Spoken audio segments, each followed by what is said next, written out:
Assalamualaikum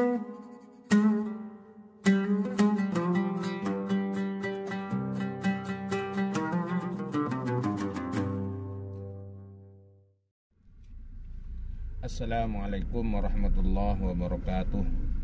Bismillahirrahmanirrahim. Alhamdulillahirabbil alamin wa bihi nasta'inu ala umurid dunya waddin. Asyhadu an la ilaha illallahul malikul haqqul mubin wa asyhadu anna sayyidana Muhammadan abduhu wa rasuluh shadiqal wa'dil amin. Allahumma shalli wa sallim ala abdika wa rasulika khatamin nabiyyin wa akramil awwalin wal akhirin sayyidina Muhammad wa ala alihi wa sahbihi wa tabi'in wa farij alal muslimin ya qawiyyu ya matin wa qfi syarrad zalimin wa la hawla wa la quwwata illa billahil aliyil azim. Allahumma shalli ala sayyidina Muhammadin muhyin nufus salatan a'inna biha ala jami'id durus wa ala alihi wa sahbihi wa sallim. Allahumma shalli ala sayyidina Muhammad habibil mahbub syafil ilali wa mufarrijil kurub wa ala alihi wa sahbihi wa sallim tasliman katsira, amma ba'du. Faqala al-muallifu hadratus syekh Muhammad Hashim bin Asy'ari Jombang rahimahullahu ta'ala wa'ada alaina wa afadana min barakatihi wa asrarihi wa anwarihi wa ulumihi wa karamatihi fid dharain amin. Allahumma arinal haqqa haqqan warzuqna ittiba'ah wa arinal batila batila warzuqna ijtinabah. Bismillahirrahmanirrahim. Wa minha annahu ijharun bima'siyatin ila akhirih. Para pemirsa TVNU minal muslimin wal muslimat wan nahdiyin wan nahdiyat rahimakumullah dimanapun Anda berada, kembali kita bertemu dalam kajian kitab At-Tanbihatul Wajibat karya Hadratus Syekh Muhammad Hashim bin Asy'ari Jombang rahimahullahu ta'ala, dan kita sudah memasuki awal dari At-Tanbihul Ashir atau tambih yang ke-10, tambih terakhir. Sebelumnya sudah sekilas dibaca tentang tambih terakhir ini, bahwa dalam tambih terakhir ini setelah tambih-tambih sebelumnya Kiai Hasyim Asy'ari menguraikan beberapa macam fakta yang beliau temui dan berbagai potensi yang bisa terjadi, disertai dalil-dalil tercelanya peringatan Maulid dengan disertai mungkarat atau perbuatan-perbuatan dosa. Di tambih ke-10 ini Hadratus Syekh merinci apa saja keburukan-keburukan yang bisa timbul dari peringatan Maulid yang disertai fi'lul mungkarat atau melakukan kemaksiatan-kemaksiatan. Pada pertemuan sebelumnya sudah disampaikan sekilas sedikit bahwa di antara keburukan yang mungkin timbul dan bisa jadi mungkin timbul atau nyata-nyata timbul dari peringatan Maulid yang disertai mungkarat, diantaranya adalah adanya perbuatan-perbuatan yang diharamkan, dan itu diantaranya adalah termasuk membelanjakan harta di jalan yang tidak benar, termasuk tabdzir, termasuk perbuatan mubadzir, karena menggunakan harta pada peringatan Maulid yang di dalamnya ada kemungkaran-kemungkaran, menurut beliau itu sama saja dengan mendukung dan membantu terlaksananya kemungkaran, dan itu bagian dari sorful mal fi ghairi maudhihi, membelanjakan harta di tempat yang tidak diizinkan oleh syariat, dan itu termasuk tabdzir, seperti itu. Nah, kita lanjutkan potensi kerusakan dan potensi mafsadat atau potensi keburukan dari peringatan Maulid yang diadakan dengan disertai kemungkaran-kemungkaran. Di antaranya lagi wa minha annahu ijharun bima'siyatin. Peringatan Maulid yang disertai dengan kemungkaran itu sama saja dengan melakukan kemaksiatan secara terang-terangan, memperlihatkan secara terang-terangan, memamerkan kemaksiatan. Padahal waqad qala sallallahu alaihi wasallam kullu ummati mu'afan. Padahal Rasulullah sudah bersabda setiap umatku itu mu'afan. Mu'afan itu artinya yakni kulluhum salimun an alsunin nas wa aidihim, semuanya, semua umatku itu selamat dari lidah manusia dan dari tangan manusia. Artinya pada dasarnya semua umatku itu aibnya akan tertutup. Dia tidak akan menjadi bahan pembicaraan orang, dia tidak akan menjadi bahan ghibah orang, dia tidak akan menjadi bahan omongan orang. Illal mujahirina, kata Rasulullah, kecuali orang-orang yang terang-terangan. Ayil mudhirina, yaitu orang-orang yang memperlihatkan bil maksiati, dengan kemaksiatannya. Fa innahum la yu'afuna, karena mereka tidak akan terlindungi dari pembicaraan dan perbuatan orang lain. Jadi pada dasarnya aib perbuatan aib. Jadi pada dasarnya maksiat itu sebuah aib gitu loh.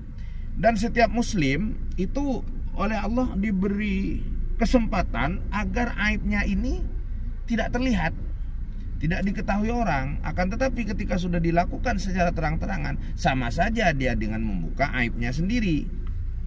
Nah, lalu bagaimana? Qala Ibnu Battalin, Imam Ibnu Battal berkata, wal haditsu musarrihun bi dhammi man jahara bil maksiati. Hadis di atas nyata-nyata menjelaskan, menampakkan betapa tercelanya seseorang yang melakukan maksiat secara terang-terangan. Kenapa? Li'annal jahra bil maksiati istighfafun bihaqqillahi wa rasulihi wa bisalihil mu'minina. Karena melakukan maksiat secara terang-terangan itu sama saja dengan mengentengkan hak Allah, hak Rasulullah, dan hak orang-orang mukmin yang soleh. Allah sudah berkenan menutup aib kita. Rasulullah sudah memaparkan hal itu, dan orang-orang mukmin yang soleh sudah tidak mau menjadikan hal itu sebagai bahan pembicaraan yang bisa memancing timbulnya ghibah dan sebagainya. Tetapi hak-hak itu menjadi terbengkalai gara-gara seseorang melakukan maksiat secara terang-terangan. Wa fihi darbun minal inadi bihim. Melakukan maksiat secara terang-terangan itu bagian dari menentang Allah, Rasulullah, dan orang-orang mukmin yang soleh. Jadi melakukan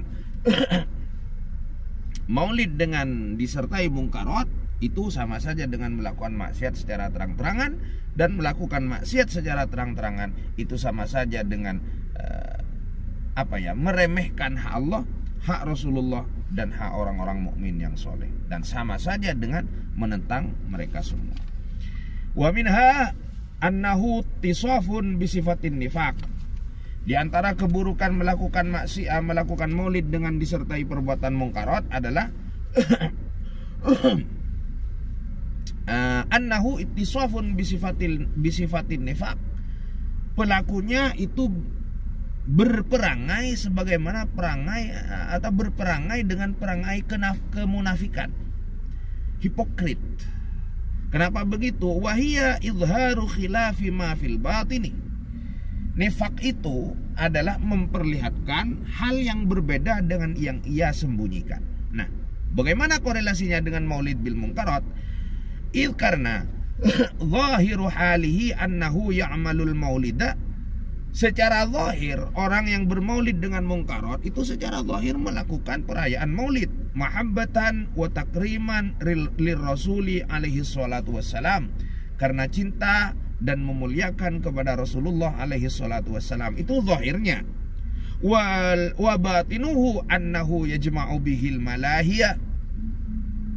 Padahal batinnya mereka dengan peringatan maulid itu mengumpulkan, menyertakan kepada peringatan maulid itu al-malahiyah, alat-alat yang diharamkan, alat-alat musik yang diharamkan, wa yartaqibu bihil ma'siyah, dan dengan maulid itu dia melakukan maksiat. Jadi yang zahir dia seolah-olah mahabbatan wa takriman kepada Rasulullah sallallahu alaihi wasallam, tetapi substansinya tetapi di balik itu semua dia melakukan kemaksiatan. Itu mirip dengan sifat kemunafikan. Kira-kira begitu menurut Hadratus Syekh Muhammad Hashim Asy'ari Jombang. Wa minha anna talabatal ilmi. Di antaranya lagi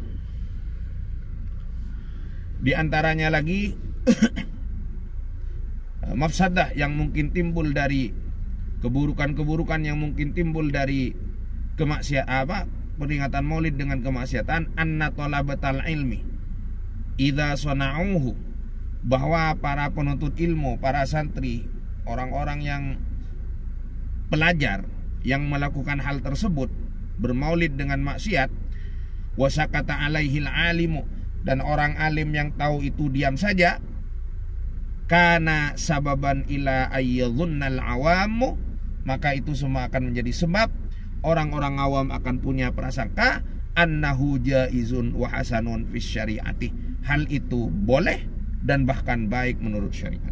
Sesuatu yang nyata buruk karena dilakukan oleh orang-orang thalabatul ilm, para santri misalnya, dan didiamkan oleh orang yang alim, maka orang awam akan menganggap itu baik.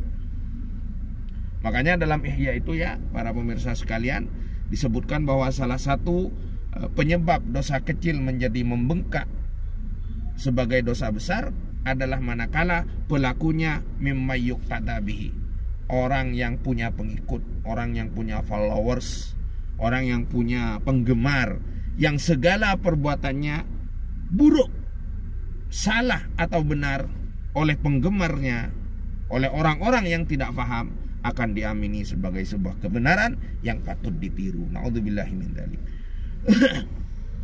Fakana fi fi'lihi tawassulan, fakana fi fi'lihi tawassulun ila ihmalis syariati, maka melakukan maulid dengan mungkarat itu akan menjadi perantara munculnya penyanyian atas syariat, wal insilaji minha, dan terlepas dari syariat, wa igra'un bil batili, dan seolah-olah menganjurkan kepada kebatilan. Kenapa? Karena orang awam akan meniru.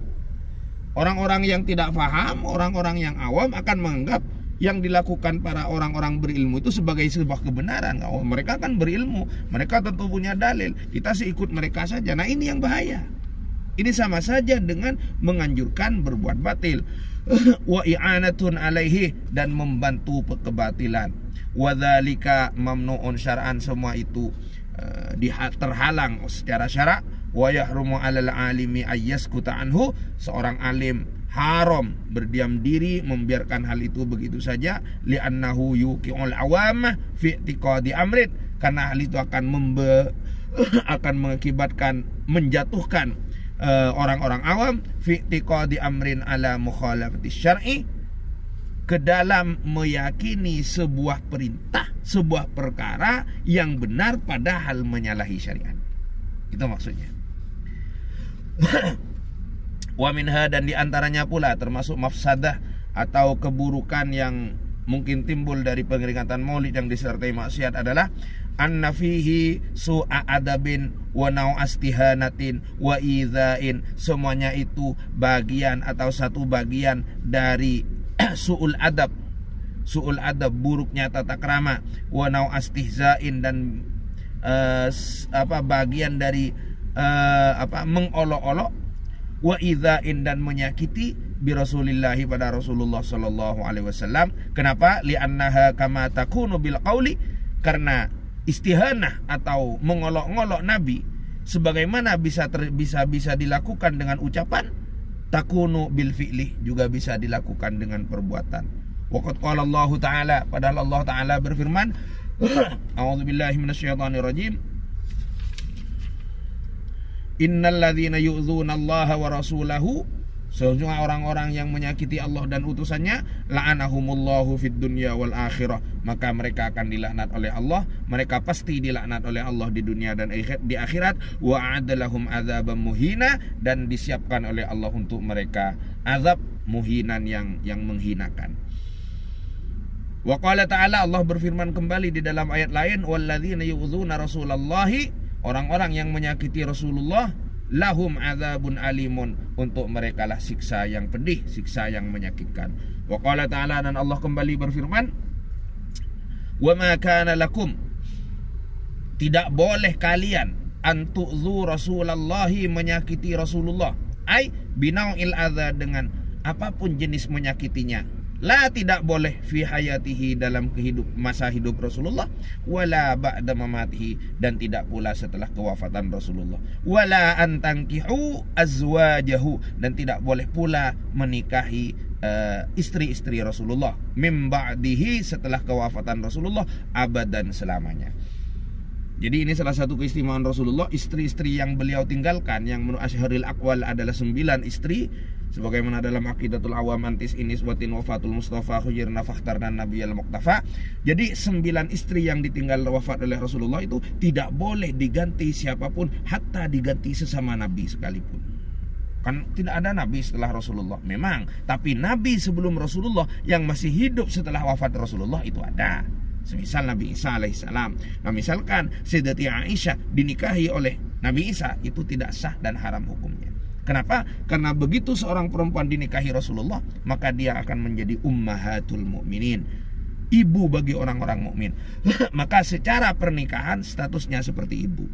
Walaupun secara di luar itu, semisal kebatalan wudhu, itu tidak berlaku. Jadi istri-istri Rasulullah itu, andai ada sekarang, itu haram dinikahi sebagaimana ibu, tetapi ketika menyentuh kulitnya tetap batal. Tidak seperti ibu, beda dengan ibu kandung, haram dinikahi dan menyentuh kulit tidak batal. Tetapi istri Rasulullah haram dinikahi, tetapi andai kulit kita tersentuh beliau, maka batallah wudhu kita. Seperti itu kira-kira. Inna dzalikum ayil adza min qibalikum, sesungguhnya menyakiti yang datang dari kalian itu, kana indallahi azima, maka dia di sisi Allah menjadi dosa yang besar, aidzamban kabiron, yaitu dosa yang besar. Begitu para pemirsa TVNU sekalian. Wa akhraja ila akhirih, wallahu a'lamu bissawab. Sampai di sini perjumpaan kita dalam kajian At-Tanbihul Wajibat kali ini. Mohon koreksinya, mohon tasihnya, dan mohon maafnya apabila terdapat kekeliruan, baik yang terlihat atau tidak terlihat, baik yang fatal atau tidak fatal. Sekali lagi mohon dimaafkan. Semoga bermanfaat. Wallahul muwaffiq ila aqwamit thoriq. Wassalamualaikum warahmatullahi wabarakatuh.